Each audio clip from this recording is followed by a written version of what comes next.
Então, apanhaste a estrutura de repetição for como deve ser, então fica a saber que essa não é a única estrutura de repetição que existe. Existe outra estrutura de repetição que é o que vamos ver nesta aula. Então, sem perder mais tempo, aperta o cinto e vamos a isso.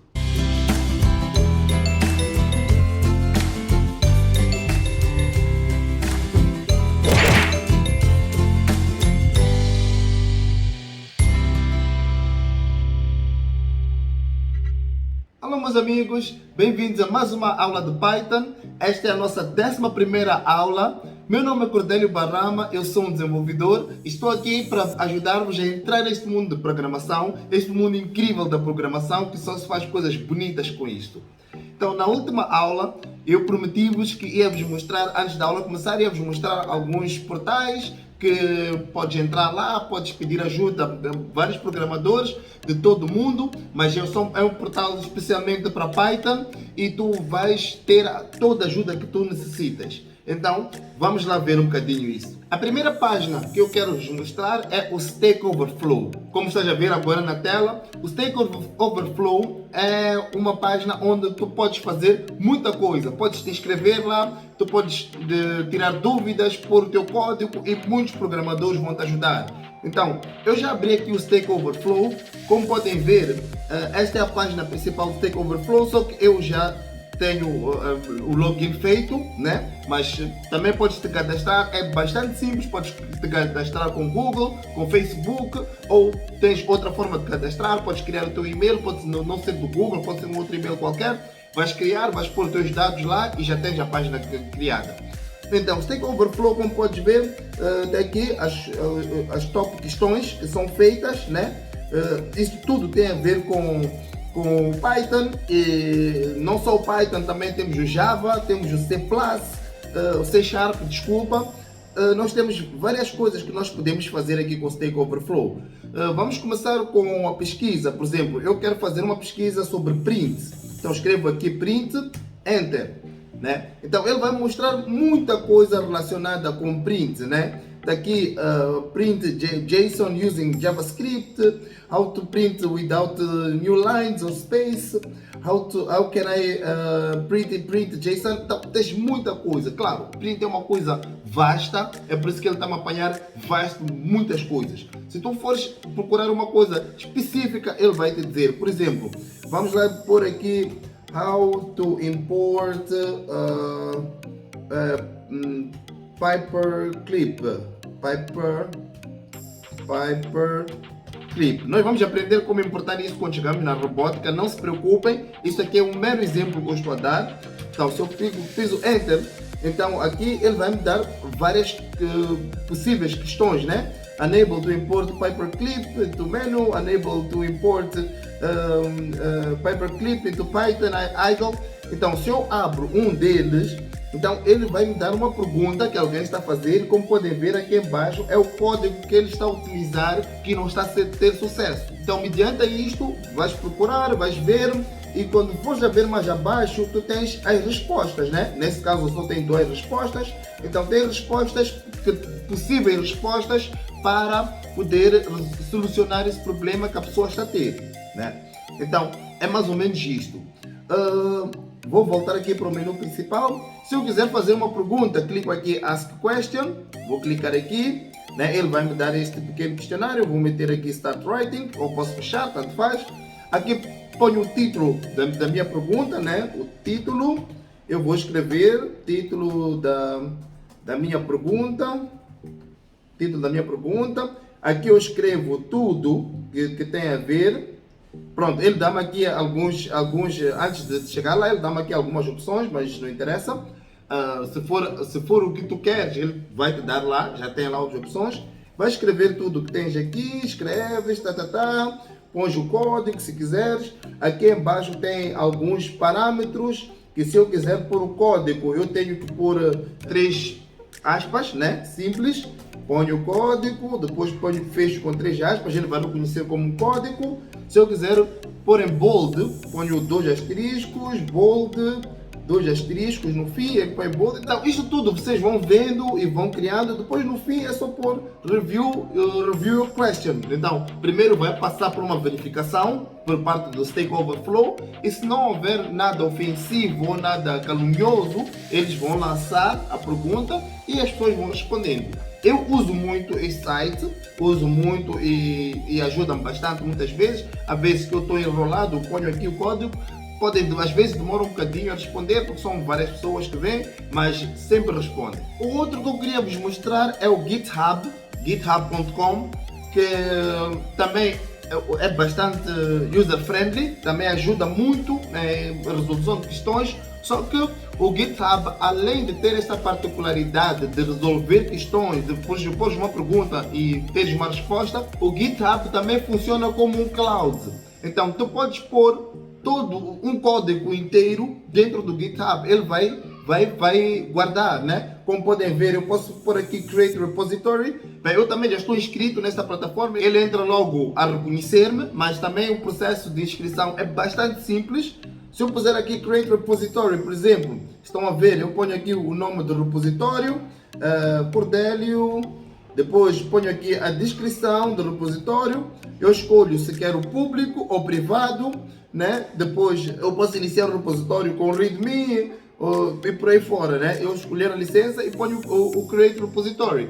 E daí vou armazenando tudo que eu quero dentro deste site. Funciona também como cloud. Além de ter essa particularidade de poder responder as perguntas, pôs uma pergunta e responderem, também funciona como repositório e funciona como, entre aspas, uma escola, né?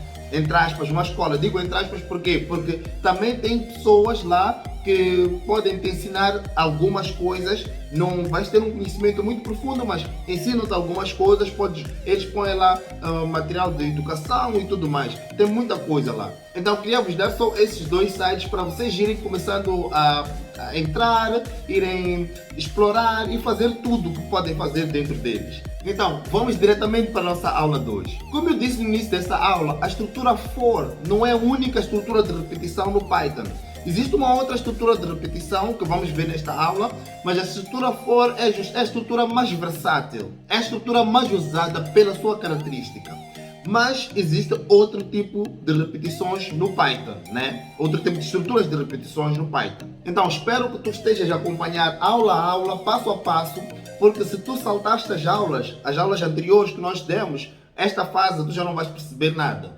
Porque nós já entramos numa fase um pouco complexa do Python. Essa fase, estas aulas de estruturas de repetição, estruturas de controle, são as aulas um bocado chatas, são as aulas muito importantes e são as aulas onde muitas pessoas começam a desistir da programação. Mas não é nenhum bicho de 7 cabeças. Então, espero que tu tenhas acompanhado aula a aula. Eu estou a tentar trazer aqui exemplos muito simples para tu poderes perceber como é que isso aqui funciona. Então, por isso eu sempre digo e insisto, não pula aulas, acompanha todas as aulas, porque nesta fase é uma fase onde muitas pessoas que estão a iniciar começam a se atrapalhar. Nessas estruturas de controle, começam a se atrapalhar bastante. Então, não salta aulas, aula a aula e nós vamos chegar lá. Então, sem perder mais tempo, vamos à nossa aula teórica.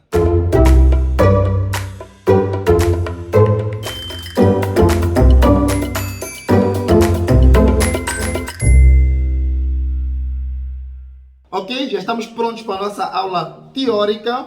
Então, nesta aula nós vamos olhar para as estruturas de repetição while. Nós, aula passada, estivemos a ver estruturas de repetição for e esta estrutura de repetição que nós vamos ver nesta aula é while.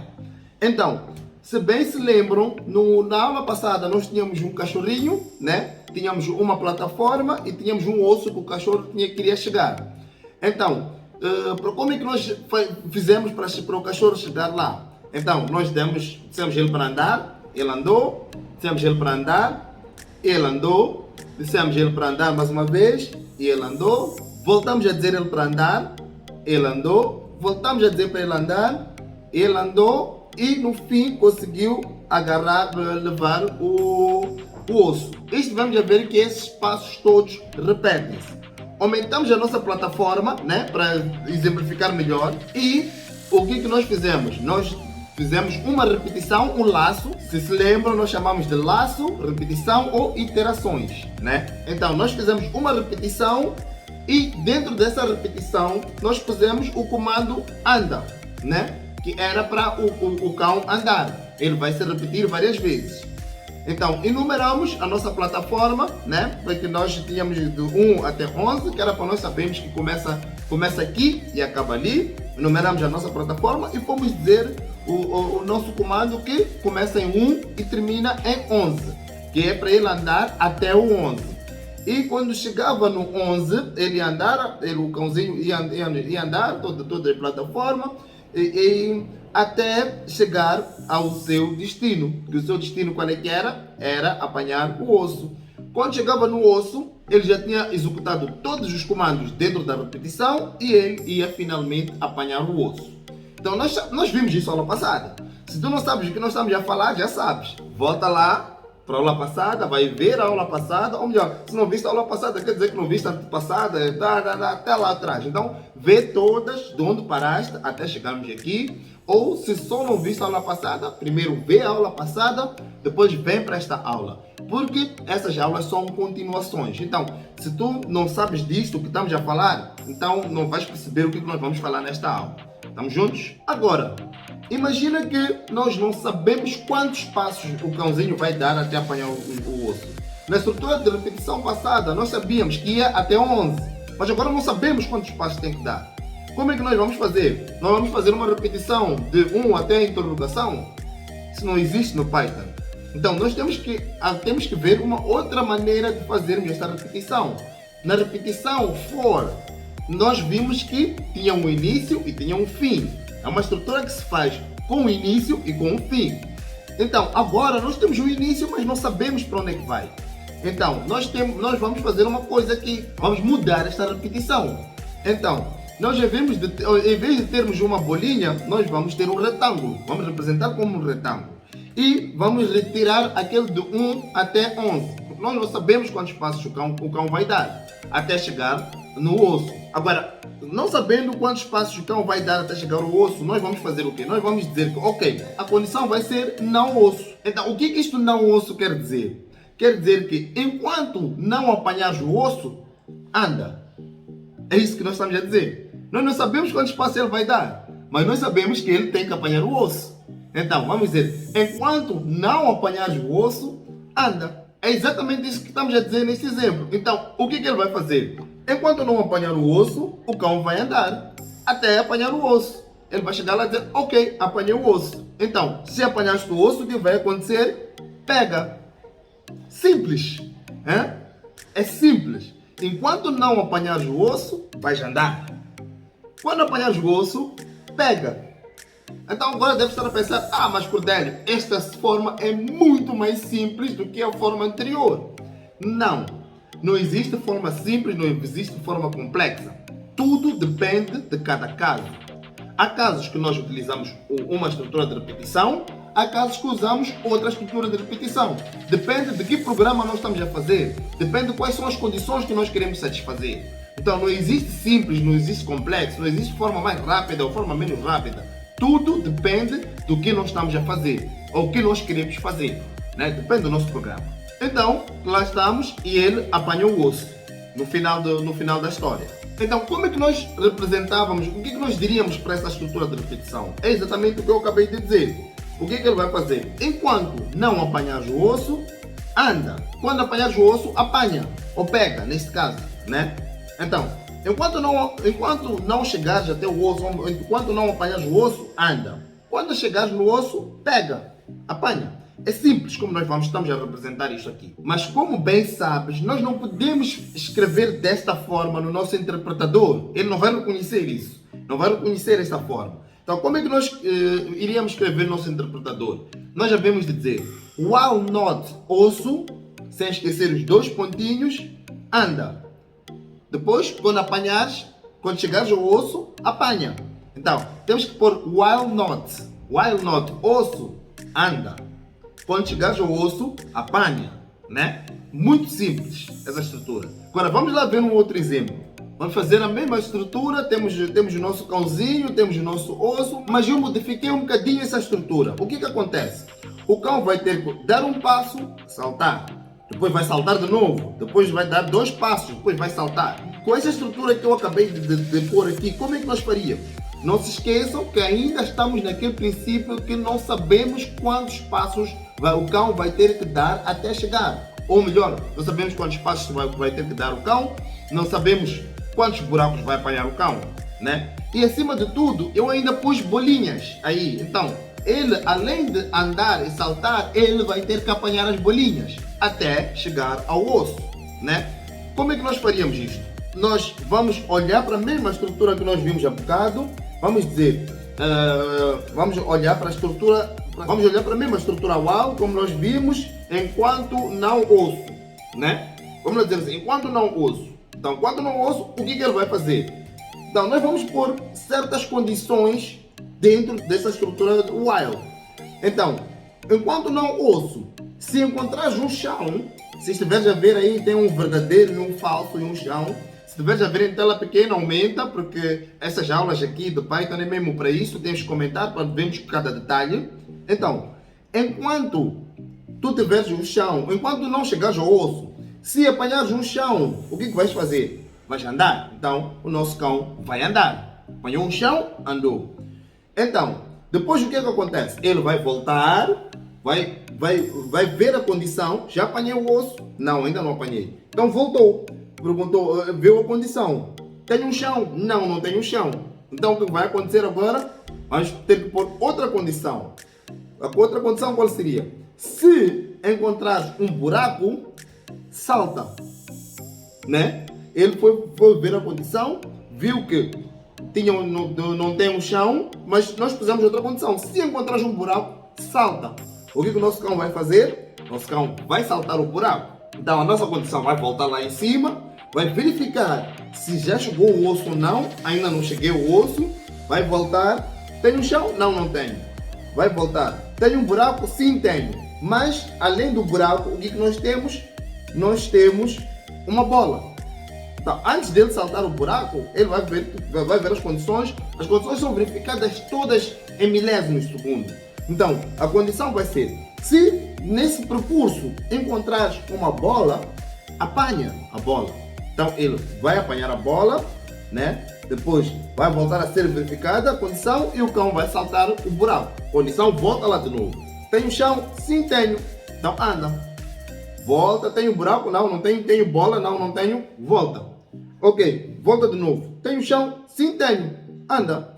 Então ele vai andar. Tenho buraco? Não tenho, assim sucessivamente. Desta vez ele vai andar, vai dizer, epá, também tenho uma bola. Então quando tenho uma bola, o que tenho que fazer? Tenho que apanhar a bola, né? A condição volta de novo a ser verificada. E ele vai fazer isto tudo até apanhar o osso.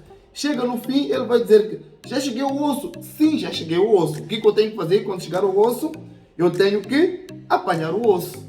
E ele vai apanhar o osso no fim, né? É simples, né? Então, nós só temos que dizer que enquanto não chegares ao osso, se encontrares um buraco, um chão, anda. Se encontrares um buraco, salta. Se encontrares uma bola, apanha. É simples. Então, é isso que nós vamos representar. Enquanto não chegar ao osso, se encontrar o chão, vai andar. Se encontrar um buraco, vai pular. Se encontrar uma bola, vai apanhar. E depois de tudo, disto estar satisfeito, apanha o osso. Isto é bastante simples. Na verdade, a essência da programação, nós primeiro temos que saber o que nós queremos.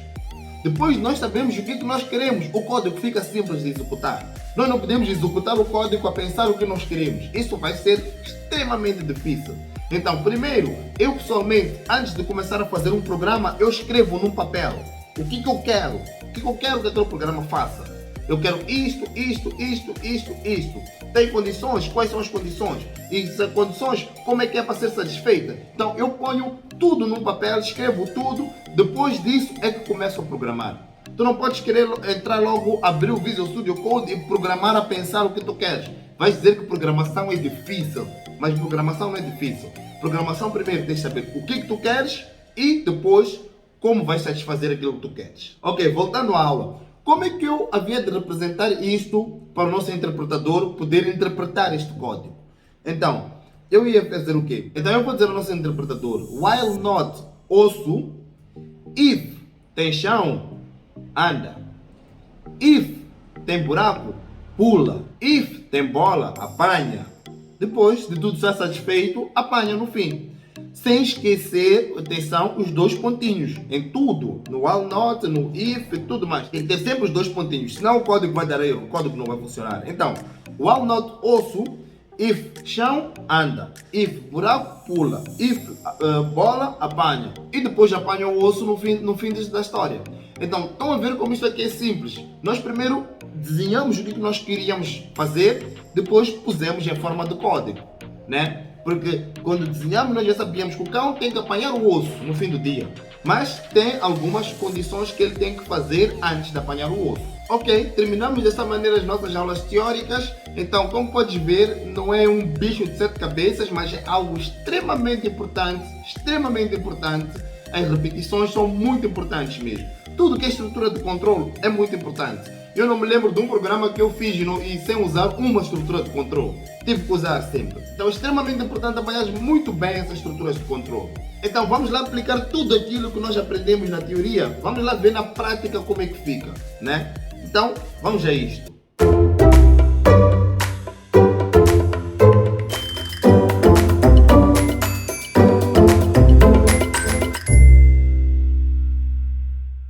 Ok, eu já tenho o meu Visual Studio Code aberto. Espero que tu também tenhas o teu aberto aí contigo e vais acompanhando comigo. Senão não vais apanhar nada, né? Então, tens que ir digitando, põe pausa, digita comigo e corre o programa, tá bem?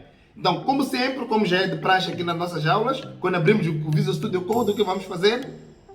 Criar um novo folder, exatamente. Então, vamos aqui ao File, New Folder, vamos criar nossa pasta da aula 11, Enter, selecionamos este folder e já temos aqui a nossa aula 11 aberta. Vamos fechar a mensagem de boas-vindas, vamos criar um novo ficheiro, vamos dar o nome de exemplo _1.py, Enter. Pronto, já temos aqui o nosso ficheiro aberto, prontos para começar já com as nossas aulas práticas. Ok, vou começar a dar um exemplo do que nós vimos na aula passada. Na aula passada nós vimos a estrutura for. Então, vou criar um pequeno exemplo do que nós vimos na aula passada. Como é que foi? Nós tínhamos for I in range de 1 a 10, né? For I in range de 1 a 10, dois pontos, depois vamos por aqui um print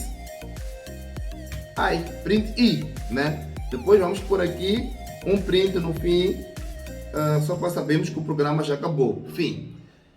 Vamos correr este programa. Ok, correndo este código, nós estamos a ver agora que ele deu-nos uma contagem de 1 a 9, né? Ok, por que isso acontece? Já sabes, né? Ele vai sempre verificar a condição se já está satisfeito ou não. Eu na aula passada acabei me esquecendo de vos mostrar, mas esta aula eu vou vos mostrar. Eu vou copiar este código aqui todo e vamos ver no detalhe como isto aqui acontece. Eu tenho já aqui um site aberto que é o pythontutor.com, que sempre que tiveres uma dúvida por que uma coisa faz uma coisa, vamos lá dizer assim, passar a repetição, desculpem, vocês abrem esse site e ponham lá o código. Ok, eu vou por aqui, Start Visualizing Code Now. Vou abrir e vou passar o meu código para aqui, para essa linha. Passei o código e venho aqui, Visualize Execution. Vamos lá ver. Então, o que ele faz? Aqui, como podem ver, ele vai ler a primeira linha. For I in range de 1 a 10. Né? Põe o Next. Ele reconheceu o I como 1. Né? Ele guardou este 1. Então, ele pula para a segunda linha. Print I. Print I. Então, o que ele vai fazer? Ele vai pôr 1. Voltou lá. Para verificar se a condição está satisfeita. Como eu sempre digo, condição não está satisfeita. O que acontece? Volta. O I vale 2. Agora, como podem ver, o I já vale 2 aqui. Então, ele vai print I. Depois volta. Ver se a condição está satisfeita. Não, ainda não está satisfeita. Volta. o i agora está a valer 3. Então ele vai, printa o 3, verifica, não está, printa 4, verifica, não está, 5, verifica, não está, 6, verifica, não está, 7, verifica, não está. Como pode ver, aqui o i sempre está mudando de valores, né? 8, verifica, não está, 9, e ele quando vai fazer a verificação do 9, ele diz, ok, já está. O que ele faz? Sai deste laço, sai desta repetição, ele lembra-se daquele outro esquema, ele verificou, sai do esquema, da repetição e vai satisfazer o outro código lá, que é o fim. Agora vamos voltar para o nosso exemplo. Bem, agora vamos olhar para o propósito da aula 2, que é a estrutura de repetição while. Vamos dar o mesmo exemplo, mas usando o while. Eu não vou apagar este código, eu vou comentar este código todo.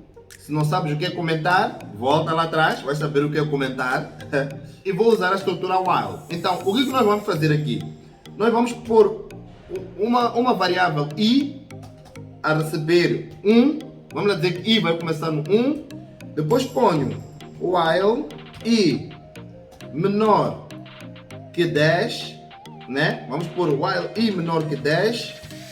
Print i. Depois de dizer print i, nós vamos ter que dizer que depois o i vai ser igual a i mais 1, né? Quer dizer, sempre que ele vai aderir primeiro o i, vai printar o i, depois vai adicionar mais 1 no i, né? Então vamos dizer i igual a i mais 1. E no final vamos dizer print fim, né? Vamos correr este programa e aqui está o mesmo resultado do que nos deu em cima. 1, 2, 3, 4, 5, 6, 7, 8, 9. O mesmo resultado que nos deu em cima. Vamos lá olhar agora, passo a passo, este código, o que está a acontecer. Vamos voltar aqui para o nosso Python Tutor. Vamos colar o código que acabamos de fazer e Visualize Execution. Então, o que ele vai fazer? Ele tem essa variável i, está a dizer que i recebe 1. Então, i vai começar no 1. Next, ele passa para outra linha. Né? Aqui, como podem ver, o i está a valer 1. Então, aqui ele está a ler já a repetição, entrou já dentro da repetição. While i menor que 10, ele já viu, ok, o i tem que ser menor que 10, sempre. Então, vai para outra linha, ele vai dizer o quê? Print i. Então, ele vai printar 1. Nós já vimos, o i vale 1, né? Como está dizendo, então ele vai printar o i, que é o 1, o primeiro número. E depois aqui ele vai dizer que i igual a i mais 1. Então, a variável i vai ser a própria variável i mais 1. Então aqui vai ser 1 mais 1 igual a 2. Então o i já deixa de valer 1, vai valer 2. Vamos ver como isso funciona. Então pronto, aqui está. O i deixa de valer 1, vale 2. Então ele vai fazer o mesmo código, vai por 2. Então ele vai dizer i igual a i mais 1. Então 2 mais 1, 3. Então o i deixa de valer 2, passa a valer 3. Então ele volta, o i já vale 3, como podemos ver aqui, o i já vale 3. Então ele vai o quê? Vai escrever 3. Vai voltar, i mais 1, vai valer 4 o i. Então o i vale 4. Assim sucessivamente até ele chegar ao ponto de ver que o i é menor que 10. Ele vai para 9, né? Vai escrever, vai fazer de novo a condição, print 9 e o i agora vale 10. Nós estamos a dizer que i tem que ser menor que 10. Não menor ou igual. Tem que ser menor que 10. Ele vai ver, ok, i agora vale 10. 10 é menor que 10? Não. 10 não é menor que 10. 10 é igual a 10. Então o que ele vai fazer? Ele vai sair do loop. Porque a nossa condição já está satisfeita.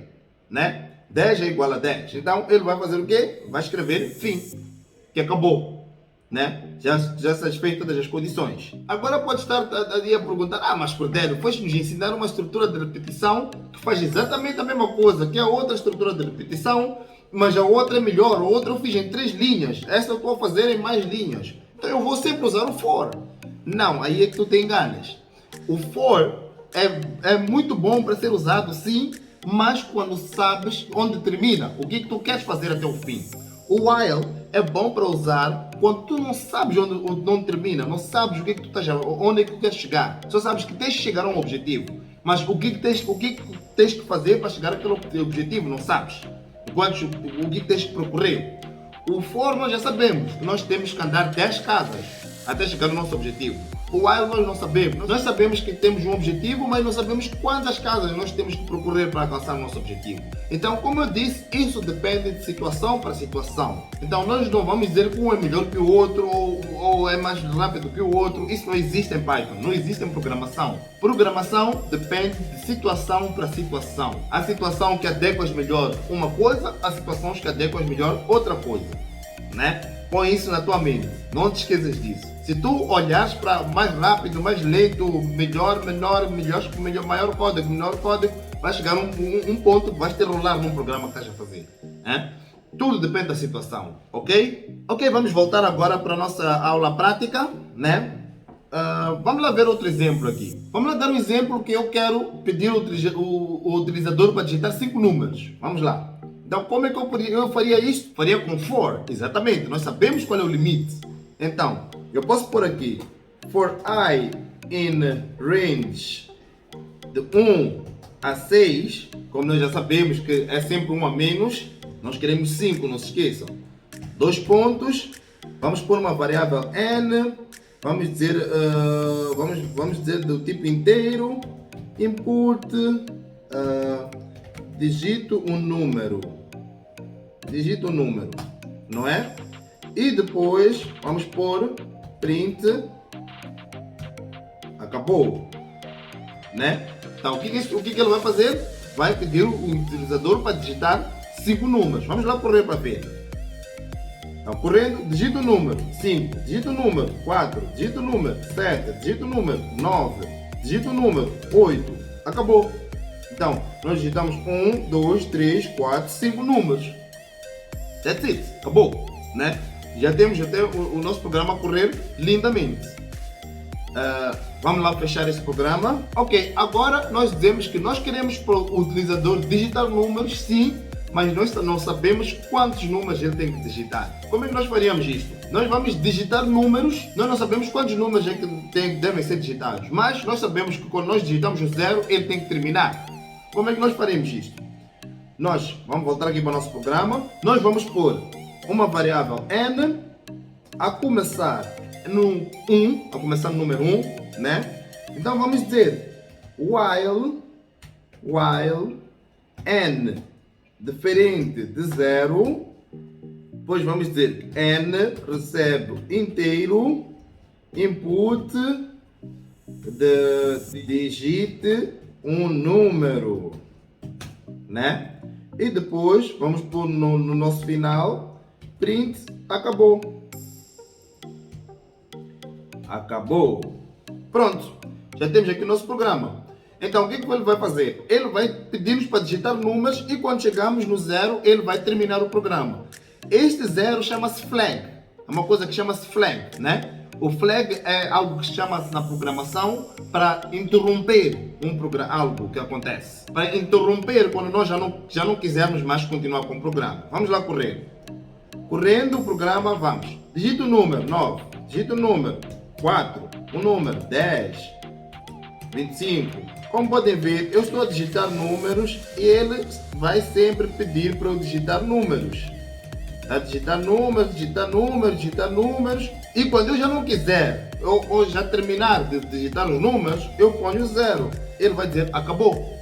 Então terminou o programa. Então, como podem ver, vamos correr de novo esse programa, só para verem mais uma coisa. Eu digitei N números, agora se eu quiser digitar 2 números por 0, ele terminou o programa. Mas no exemplo, se eu digitar, vamos lá, 4 números, 0, terminou o programa. Então, como vocês podem estar a ver, eu não sei quantos números vou digitar. Eu só sei que tenho que digitar números. Mas se eu puser o 0, ele termina o programa. Imagina se tu tivesse que digitar 100 números, né? Ias usar o for de 1 a 100 ou a 101. Então, aqui nesse caso, tu não sabes quantos números vais digitar. Só sabes que tens que digitar números. E quando puseres 0, terminou. Então, vais digitar os números que têm que aparecer. Quando for 0, terminou o programa. Então, está percebido, né? Vamos lá ver um bocadinho essa execução naquele nosso exemplo, o que acontece. Então, eu já abri aqui o meu Python Tutor. Vamos lá visualizar esse código. Então, pusemos n recebe 1, né? Vamos correr. Então, n vale 1. 1 é diferente de 0? Sim, é. Continua. Vamos pôr 3. Submeter. O n está a valer 3. 3 é diferente de 0? Sim, é diferente de 0. Continua. Vamos pôr 7. Submeter. N está a valer 7 agora. 7 é diferente de 0? Sim, é diferente de 0. Continua. Vamos continuar. Vamos pôr um último número. 6. Submeter. N está a valer 6 agora. 6 é diferente de 0? Sim, é diferente de 0. Continua. Então, vamos pôr 0. Vamos submeter. Então ele volta aqui. 0 é diferente de 0? Não, 0 não é diferente de 0. 0 é igual a 0. Então, continua. Ele já saiu do loop. É o nosso flag, como nós estávamos a dizer, como eu estava a dizer, o nosso flag. Saiu do loop e vai pôr acabou. Muito simples, né? Agora, olhando para o mesmo exemplo, se eu puser aqui n vale 0 logo no início, o que vai acontecer? O que a gente vai acontecer? Vamos lá ver. Ocorreu o programa e ele nem começou o programa, acabou logo. Porque a primeira verificação, qual é que ele vai fazer? 0 é diferente de 0? Não, não é diferente de 0. Ele terminou logo o programa. Ele logo põe acabou. Isso era só uma chamada de atenção, só para pequenas coisas como essa que podem fazer o programa todo não correr. Nós começamos a pensar aqui, dar-nos dor de cabeça, onde é que está a falhar, porque se forem a ver, não deu nenhum erro. Não dá erro, porque o código não está errado. O que está errado é a execução. Ok, vamos lá ver um outro tipo de flag, né? Se eu quiser digitar números e cada número que eu digitar aparece uma mensagem a perguntar se eu quero continuar ou não. Como é que nós faríamos isso? Vamos lá ver. Então, nós aqui vamos criar uma variável R, né? Vamos criar uma variável R de resposta que vamos dizer que vai receber S, né? De sim, né? Então, se eu puser aqui while R igual a S de sim, o que ele tem que fazer? Ele vai ter que dizer, vamos dizer uma variável do tipo inteiro, input, digita o número, né? Ok, então o que vai acontecer aqui? Nós daqui vamos ter que dizer que o R depois vai receber um string, um input, de dizer deseja continuar, esqueci-me aqui das aspas, vamos por aqui, deseja continuar, então vamos por aqui um sim, vamos por aqui sim, não, só para indicar o utilizador que tem que digitar isto. Vamos fechar aqui, vamos por sim, não, damos o nosso espaço e se lembrarem da aula de tratamento de strings que nós vimos lá atrás, não disse que sempre é importante, vão precisar, eu tenho que converter isso tudo para upper, letra maiúscula. Por quê? Porque o utilizador pode digitar letra minúscula e o programa não vai ocorrer. Se digitar letra maiúscula, vai correr. Se digitar letra minúscula, não vai correr. Nós sabemos que minúsculo e maiúsculo no Python são coisas extremamente diferentes. Ok? E depois disso tudo, nós vamos pôr um print por acabou, né? Só para nós terminarmos o programa. Então, o que vai acontecer? R vai começar a receber sim. Então, se o R recebe S, quer dizer que enquanto a resposta for S de sim, ele vai correr o programa. É o que estamos a dizer isto. Enquanto a resposta for igual a sim, ele vai correr. Deseja continuar. Se eu puser S, ele volta, porque o R continua a valer S. Deseja continuar? Volta. Deseja continuar? Volta. Deseja continuar? Não, ele sai. Vamos lá ver o que vai acontecer. Vou corrigir o número. Sim. Deseja continuar? Sim. Digita o número. 7. Deseja continuar? Sim. Digita o número. 9. Deseja continuar? Sim. Como podem ver, eu estou a pôr sim minúsculo. Ele está a funcionar. Digita o número 10. Deseja continuar? Vou pôr um sim maiúsculo. Ele continua a funcionar. Digita o número 95. Deseja continuar? Não. Ele diz acabou. Então, esse é outro tipo de flags que nós podemos pôr. É um flag mais fancy, vamos lá dizer assim, mais animador, mas é um outro tipo de flag que nós podemos pôr. Ok, vamos lá dar um outro exemplo. Imagina que eu quero fazer um programa que ele vai receber números e vai me dizer quantos números pares e quantos números ímpares foram postos no programa. Como é que eu faria isso aqui? Vou apagar o que nós fizemos. Então o que vai acontecer? Eu vou declarar uma variável n que vai receber 1. Depois vou pôr uma variável par que vai começar com 0 e uma variável ímpar que vai começar com 0. né? Então, eu vou por aqui, while n diferente de 0. Se n for diferente de 0, o n está a começar com 1, o que é que nós vamos fazer? Se n for diferente de 0, eu vou pôr aqui. A variável n vai receber um número do tipo inteiro, que o usuário vai digitar. Vamos lá dizer, digite um número. Digita um número. O usuário vai digitar um número e nós vamos fazer o quê? Nós vamos fazer, se o n, o resto da divisão de n for com 2, for igual a 0.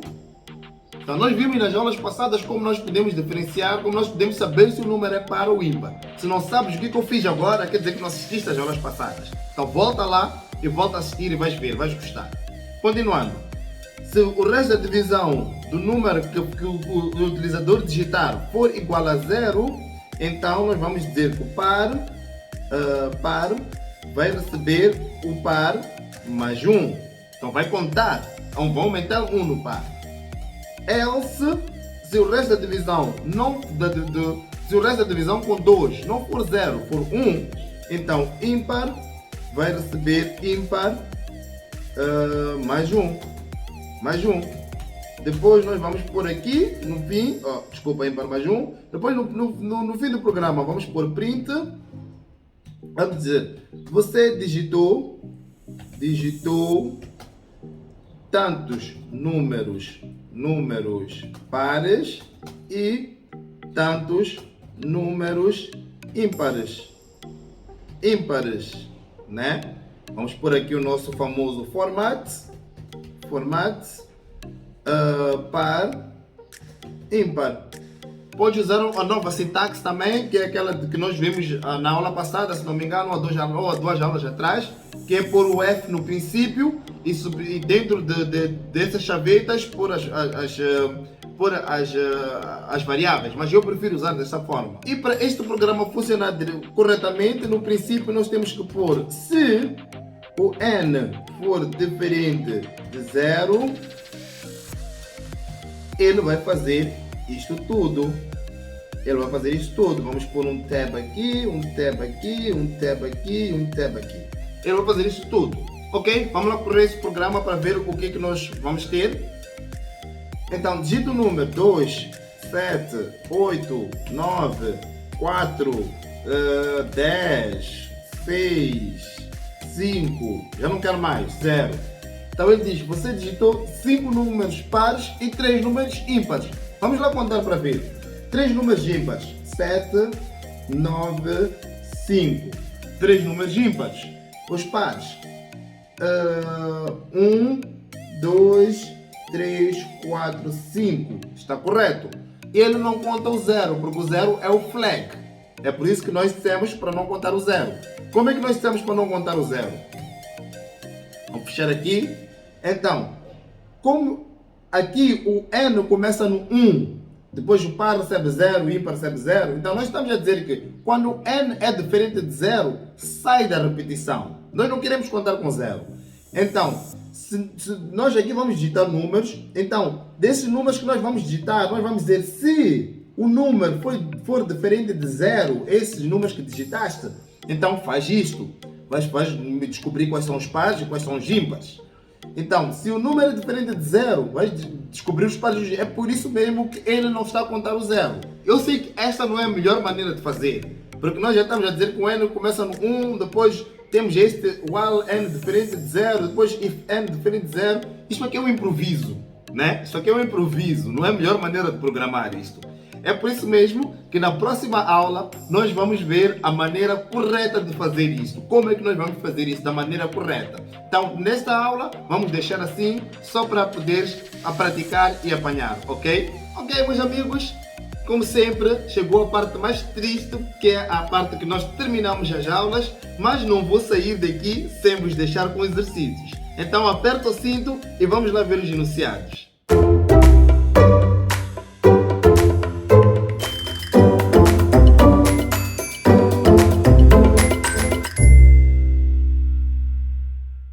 Ok, primeiro exercício.